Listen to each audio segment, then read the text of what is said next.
Olá pessoal do Destaque, estou aqui com o ator Lúcio Mauro Filho. Ele é um dos integrantes do espetáculo 5 vezes Comédia, que depois de grande sucesso no Rio de Janeiro, veio para São Paulo fazendo temporada aqui no Teatro Frei Caneca. Ele vai falar com a gente, além do espetáculo, obviamente, de outros temas da vida dele, porque ele não é só ator, ele é dublador, ele também DJ e tem outras facetas. Muito obrigado por receber a gente aqui, Lúcio. Prazer é meu, prazer é meu. Conta um pouquinho do que é esse espetáculo, foi um grande sucesso dos anos 90 e volta agora, quer dizer, voltou no Rio de Janeiro ano passado e vem agora para São Paulo. O 5 vezes Comédia, a gente pode chamar de uma franquia, né? Porque teve vários elencos e, consequentemente, vários textos, porque os textos são sempre novos, né? Então, a primeira montagem, que é ali do comecinho dos anos 90, teve Pedro Cardoso, André Beltrão, Fernanda Torres e outras montagens com Débora Bloch, Diogo Vilela, Evandro Mesquita. Grandes gerações de comediantes passaram pelo projeto. A última montagem tinha sido em 2000 e agora, 16 anos depois, que estreamos no ano passado, a Monique conseguiu realizar, que era um sonho. Monique Gardenberg, grande produtora, diretora de cinema, de teatro, de tudo, uma figura fantástica da nossa cultura, e que queria muito reviver aquele sucesso ali. Ela chamou o Bruno Mazzeo para fazer uma curadoria e foram atrás do elenco. É muito difícil hoje em dia você montar um elenco, né? As agendas são... A agenda é o grande problema da turma toda da cultura, e não só deles, né? Hoje em dia a gente se multiplica por 1000. E ao mesmo tempo, né, o controle de qualidade, Monique Gardenberg, né, não entra qualquer um. Pois é. E chegamos nesse grupo de 5 atores, eu, Bruno Mazzeo, Thalita Caralta, Fabiola Nascimento e Débora Lan. Todos de uma mesma geração, todos já trabalharam entre si. Então é um momento especial, assim, de 5 amigos representando textos de uma nova geração de autores. Isso é muito importante também, né? São 5 autores jovens, todos já premiados: Jô Bilac, Gregório do Vivier, Júlio Spagatini, Antônio Prata e Pedro Kozlovski.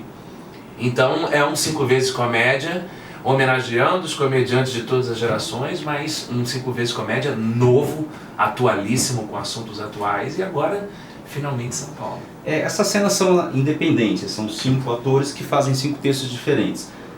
É diferente, obviamente, você contracenar sozinho naquela sua cena. É ruim, é pior, é melhor do que estar contracenando com alguém? Como é que é? Ainda mais na comédia, que é tão difícil, né? É claro que eu adoraria estar contracenando com esses colegas, porque são todos figuras fantásticas. E a contracena é um grande barato no espetáculo, né?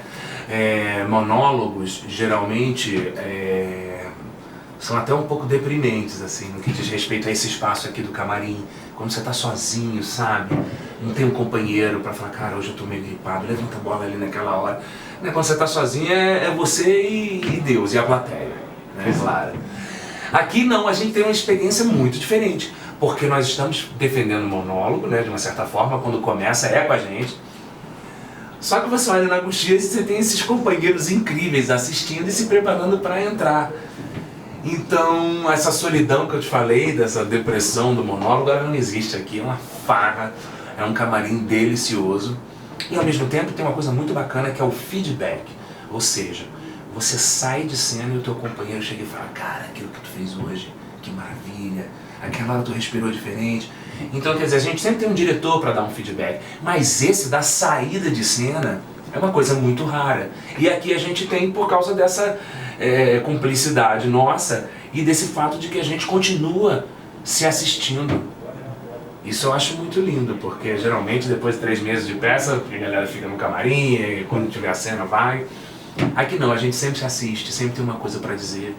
Então apesar de cada um ter vindo de um lugar e de termos nos reunido desse jeito, a gente tem uma sensação assim de um grupo de teatro mesmo, onde bacana. Todo mundo se respeita e quer saber a opinião do outro. O Lúcio, na verdade, ele não é só ator, é uma das facetas dele, a principal, talvez.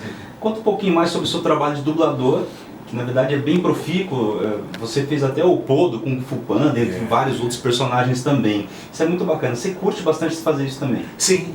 Eu fui um dublador amador da época do videocassete. Eu tinha 2 videocassetes, então eu pegava ali o cabo RCA, tirava o áudio, ligava o microfone e dublava. Que bacana. Fazendo só sacanagem, obviamente. Inclusive, um dos primeiros 1 milhão de acessos da internet do YouTube foi uma dublagem nossa chamada O Destino de Miguel, que a gente fazia uma homenagem ao Shakespeare apaixonado. Que bacana. Com Wagner Moura, Lázaro Ramos, Caetano Veloso, Sidney Magal, a gente chamou todo mundo para fazer aquela dublagem. Que bacana. E foi um marco da internet, claro que depois fomos enxotados, né? Mas eu sempre tive essa brincadeira, adolescente. E aí, a brincadeira com vozes, né? A publicidade descobriu isso e eu fui começar a me chamar para fazer muitos trabalhos de publicidade, dublagem em publicidade. Inclusive com o Bruninho Mazeu, a gente faz os limõezinhos do Pepsi Twist, então é um trabalho que já estamos há 10 anos lá fazendo. Nossa, bastante. E fiz o único longa-metragem da Xuxa em animação. Eu fazia a voz do pai da criança, Xuxa e Guto contra os monstros do espaço. E isso, de uma certa forma, virou meu portfólio assim pro mercado, até que a DreamWorks me chamou para fazer o Kung Fu Panda. Para mim é um divisor de águas, com certeza um trabalho internacional, dirigido pela Cristina Bello, que é da própria DreamWorks, uma italiana maravilhosa, que eu considero assim a minha maestrina, né, na coisa da dublagem. Aí agora não parei mais, porque é muito gostoso. Bacana. É delicioso dublar, é delicioso brincar com a voz. Tem tudo a ver com o nosso universo do ator, em particular dos comediantes, que sempre brincam muito com vozes, inventam personagem. Então, pra mim é um prazer, eu adoro. Que legal. Inquieto como é também, ele ataca na música, especificamente como DJ. Não é essa ondinha de DJ que todo artista fala, vai lá e tal, não, ele curte e entende de música. Conta pra gente um pouquinho, você até participou de algumas festas no Rio de Janeiro, né? Como sim, é que foi lá? Sim. Na verdade, eu comecei a tocar de DJ nos anos 80, ainda com adolescente. Nem era o Tuco ainda? Imagina, longe disso. Eu tinha 14 anos quando eu montei minha primeira equipe no Rio de Janeiro, eu e o namorado da minha irmã. Era na época ainda do vinil e do cassete, né? Ainda não tinha sequer o CD. E comecei a tocar ali, muito influenciado por uma grande geração de DJs, né? De discotecários, como se chamava na época. Do Rio de Janeiro, Tony de Carlo, que era DJ das casas do Chico Recarey. Eu desde criança, por causa da amizade do papai com o Chico, nós fomos as primeiras crianças a fazer aniversário em boate, isso é uma coisa que não existia. E aí minha irmã estava fazendo 14 anos, eu 12, nós somos geminianos com diferença de uma semana. E aí fizemos um aniversário na Circos, o Chico Recarey falou, não, tudo bem, eu falei com a prefeitura e pode fazer festa das crianças na Circos. E a gente nem entendia como é que era, ficavam os meninos de um lado, as meninas do outro, todo mundo sem graça de dançar, daqui a pouco alguém inaugurava a pista e tal. Isso foi virando uma febre e hoje em dia, imagina, né? A cultura do DJ está totalmente relacionada sim. às festas, mas naquela época não era. E por causa dessa enfim, afinidade do papai com o Chico e da gente acabar frequentando esses lugares que na época era coisa de adulto, começou ali essa cultura da discotecagem e tal, até que começaram a vir os primeiros programas de clipe, né, o Michael Jackson, o Thriller. Então aquilo fez uma geração de jovens DJs no Rio de Janeiro e eu fui um deles. E desde lá não parei mais de trabalhar. Quando veio a febre dos DJs, já com CDJ, com CD, eu já tava na onda e me casei com a Cíntia. A Cíntia trabalhava para o Ricardo Amaral, o rei da noite, né? Minha mulher era promoter das festas do Ricardo Amaral, inclusive da mais famosa na época, que era o Segundo das Intenções, que era uma segunda-feira. E nós acabamos nos tornando sócios, né? E começamos a fazer as nossas festas. Aí eu fui residente em várias festas e tal. E tem um bailinho, né? Que é, acho que a grande festa do Rio de Janeiro, do meu querido irmão Rodrigo Pena, que eu fui um dos sócios fundadores e a gente rodou o Brasil inteiro fazendo a festa, inclusive aqui em São Paulo, sempre com a ajuda do Bruninho Dias e do Ghiseline. Então é uma festa que roda o Brasil inteiro, que eu tenho a oportunidade de mostrar essa outra faceta, né? Que É uma delícia, a música é uma delícia, faz parte da minha vida, eu trabalho com música sempre, né? Trabalho com o Zé Ricardo, que é o produtor do Palco Sunset, então fizemos o Rio Bossa Club, que é um evento só de bossa nova, né? Com o Celcinho Fonseca, estive aqui em São Paulo no começo do ano passado com Desinventando a Bossa, que era um espetáculo de humor em bossa nova. Então a música realmente ela faz parte da minha vida o tempo inteiro. Meu filho é músico, então quer dizer, é uma coisa de geração para geração. Diz uma coisa, voltando agora pro ator. Como que é o peso, se é positivo ou negativo, até onde tem essa coisa de ser o filho de quem você é, do nosso... Não tem peso, é um peso positivo, sem sombra de dúvida. Porque, por causa da diferença de idade que eu tenho com o papai, eu sou filho de segundo casamento, né? Então, nós temos uma diferença de idade de quase 50 anos. Então, assim, aquela questão da competitividade entre pai e filho, ela meio que não existiu entre nós. Porque ele já estava muito estabelecido, muito lá no Olimpo, e eu cheguei de mansinho, do meu jeito, que ele sempre fez questão, ele nunca deu força para nada, ele não queria que filho fosse ator mesmo, e tá certo mesmo, que é uma profissãozinha difícil.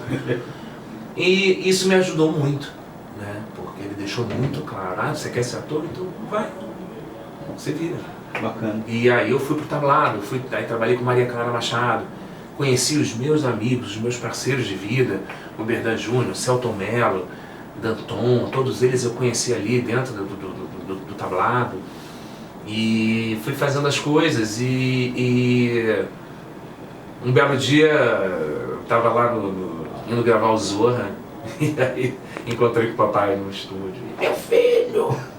Poxa vida, você aqui! Porque eu não gostava de fazer humor na TV.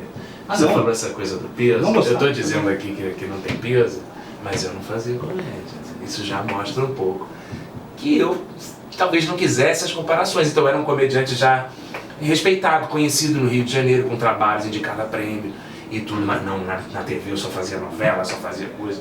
Foi o Chico Anísio que um dia me deu uma bronca, me encontrou e falou: vem cá, tá feliz? Eu falei: tô, duvido.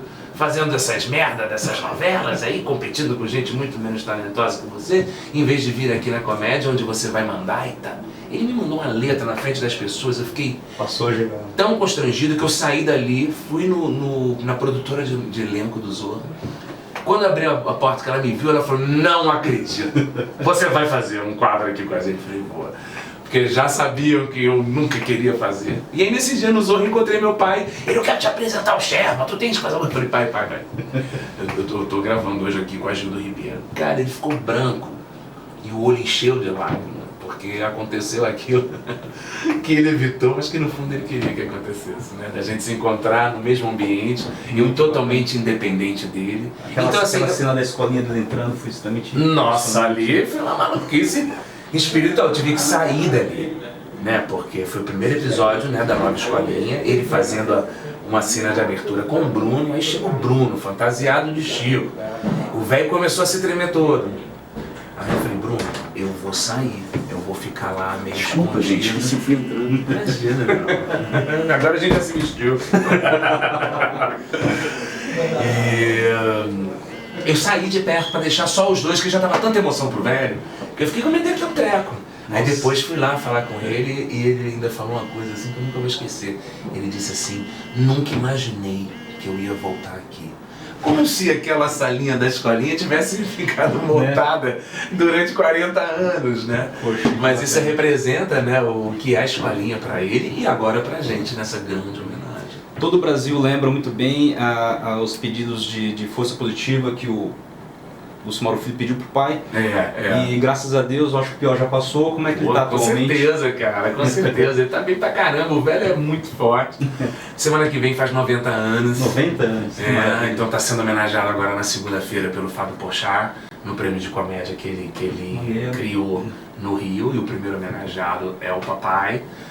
E ele tá muito feliz, sabe?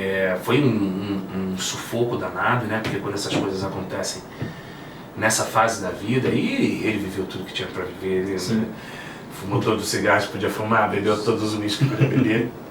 Então tá no lucro total, mas ele é tão resistente que Ele conseguiu sair dessa, um AVC, foram 3 internações, e agora não, agora tá em casa, tá tranquilo, tá feliz da vida que eu tô aqui em São Paulo com o Bruno, que pra ele é uma emoção muito grande, sabe? Ver a nossa amizade, sabe? Como uma extensão da amizade deles dois. Isso.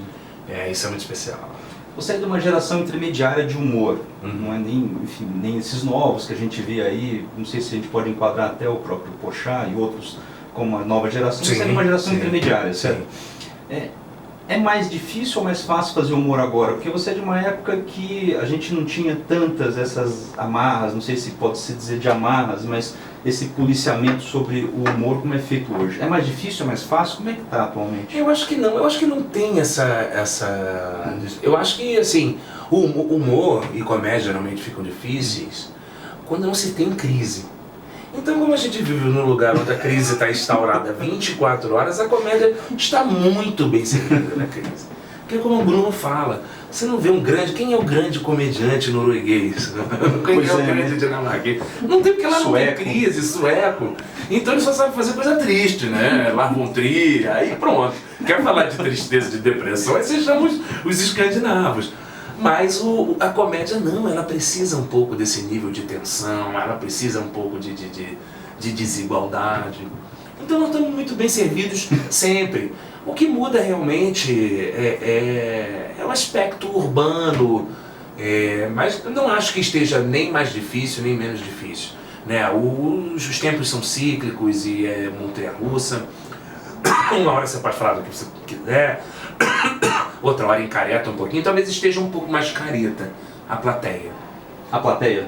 A plateia talvez esteja um pouco mais careta. E você está em São Paulo, é mais careta do que no Rio de Janeiro, por exemplo, a plateia? Difícil dizer, porque a plateia de São Paulo é a plateia mais instruída do país.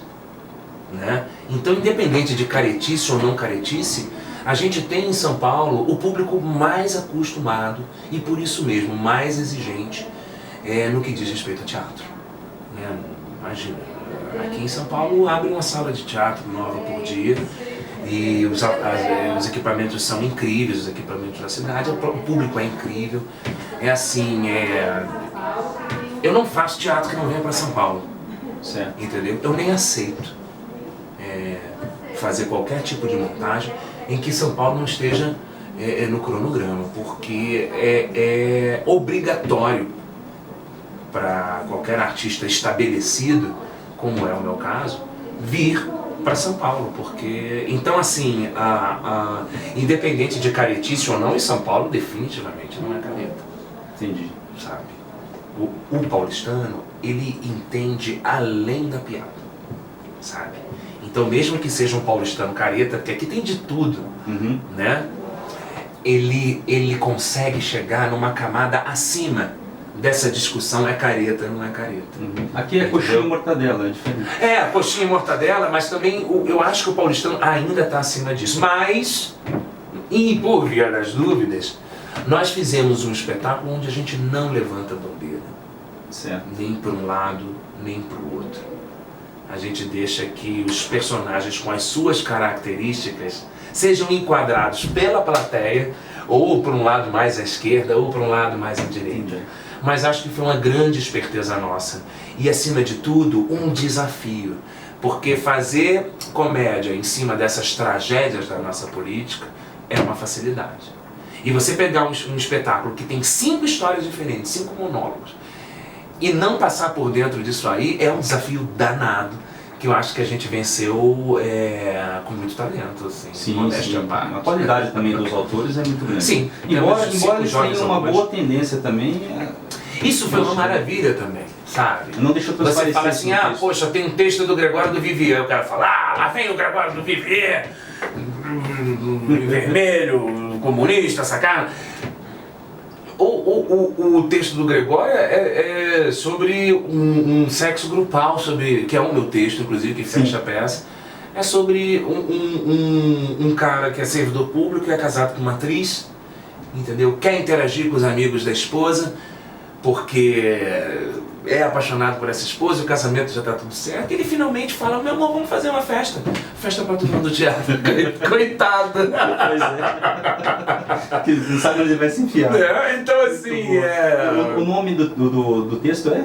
O nome do texto é Regras de Convivência. Regras de Convivência. Né? E que diz muito, eu acho, que do nosso momento atual. Né? Pois é. De como é importante a gente não esquecer as regras de convivência. A gente termos posições políticas diferentes, sociológicas diferentes e aceitar a diferença. Você já perdeu algum amigo por conta de um posicionamento político ou por conta de alguma piada que não foi muito Não, porque eu corto mal pela raiz.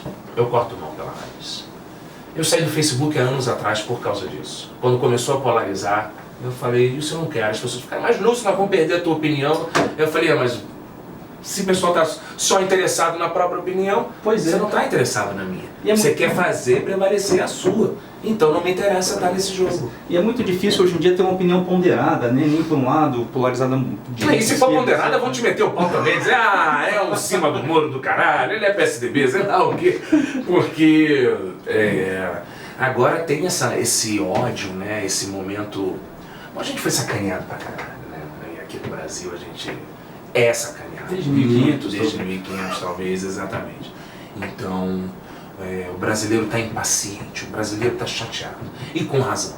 E com razão. Mas, ao mesmo tempo, nós estamos vivendo um momento maravilhoso, em que caíram também as máscaras, sabe? Eu acho que o povo começou a perceber que não existe salvador da pátria, que não existe gênio da política. Quer dizer, existe gênio da política, mas não no sentido de um cara que vai chegar e vai resolver todos os problemas. Ninguém vai resolver todos os problemas. É o ser humano, é o eleitor, é o cidadão, é a gente fazer valer por perto da gente, para poder chegar ao exemplo para eles. Eles nunca vão dar exemplo de nada. A nossa classe política, ela foi forjada no toma lá da cá. Isso é de 1500, está lá na carta do Pero Vaz de Caminha, ele pedindo um emprego para o genro, entendeu? Na carta que inaugurou o país, tem alguém pedindo emprego para o parente. Então assim, o exemplo não vai vir de lá, o exemplo vai vir da gente. Ótimo. Então não adianta ficar só apontando o dedo. Pois é. Então quem está na internet, usar o dedo no teclado, tudo bem. Mas ao dar o dedo para apontar para alguém, aí não vale a pena. Porque quando a gente começa a apontar muito para o outro, é porque a gente está querendo de alguma forma não enxergar o que está acontecendo dentro de nós. Conosco, né? Tá certo. Só uma última pergunta, depois de tanto tempo vivendo o Tuco, agora vai ser vô? Vô. Como assim? É a maldição do Tuco, porque a Grande Família não acabava, né? Quando fez. Eu falava, gente, pelo amor de Deus, gente, se não acabar a Grande Família, eu não vou conseguir fazer papel de pai, eu vou pular direto de filho para avô. A profecia se concretizou. Pois é, só explicando, ele vai fazer um personagem de avô na próxima temporada, da Malhação. Tô feliz. Pois é, já acharam a parte da sua avó da trama ou ainda não? A avó faleceu, eu sou um viúvo. É um viúvo, né? Eu sou um viúvo. Mas vou ter o meu par romântico, que é a Aline Fanju, que vai chegar para me ajudar nas coisas que eu nunca aprendi na minha vida, mesmo já sendo um avô. E é um momento único. É muito diferente pra mim. Já 42. 42. Agora, super possível, né? A personagem da minha filha tem 16. Certo. Né? Então, se eu tivesse uma filha de 16 anos, ou seja, 16 anos atrás, eu teria tido ela com 26, né? Mas enfim, com uma idade possível. Sim. Um pai jovem, mas nem um pai de 19 anos. Então, na verdade, o que acontece é que, como eu fiquei muitos anos fazendo um garotão, um cara que não quer crescer, o público e o próprio mercado ainda tem um pouco essa imagem minha. Então, assusta um pouco, né? Eu sei que é meio clichê isso, mas tem saudade de interpretar novamente o Tuco? Não, nenhuma, gente. 14 anos. Acho que já deu, né? 14 anos. Já deu, total. Mas vamos reprisar, né? Vão reprisar, o que é uma maravilha, porque é claro que a gente sente muita saudade do projeto. Né? O público, então, nem se fala. Agora, a Grande Família foi um ciclo mais do que fechado, tudo muito pensado. É uma alegria pra gente muito grande. Mas, agora, é claro, se fizesse um filme da Grande Família, eu acho que ia ser lindo. Eu adoraria reinterpretar aí uma dica, hein? Agora, no que diz respeito à televisão e essas coisas todas, aí já está realizado esse Vamos lá, projeto. além de espetáculo em São Paulo, novo personagem na Malhação. Milhares de outras coisas, como DJ, dublador. Conta o que você vai fazer mais de novo pra gente. Bom, no intervalo entre uma temporada e outra, agora no final do ano, eu e o Bruno fizemos um novo longa-metragem chamado Chocante, a história de uma boy band dos anos 80 que brigou lá no passado e agora, graças a um acontecimento do presente, eles resolvem resgatar aquilo e fazer um revival. Só que agora eles já são senhores, o cara inclusive aqui já está fazendo avô. E aí uma oportunidade de ouro de continuar mantendo essa parceria deliciosa com o Bruno Mazzeo, a direção do Johnny Araújo. Temos no elenco Marcos Magela, Bruno Garcia, Pedro Nestle, e vamos estrear em julho, nas férias agora próxima. E então já temos aí um filme na agulha, Malhação, um projeto secreto para as madrugadas. Ó, já estou me entregando muito aqui. Pois né? Tá certo. A gente quer aqui agradecer a presença do Lúcio Mauro Filho, que está aqui em São Paulo com o espetáculo 5 vezes Comédia, aqui no Teatro Frei Caneca. Muito obrigado, Lúcio Mauro Filho. Venham todos.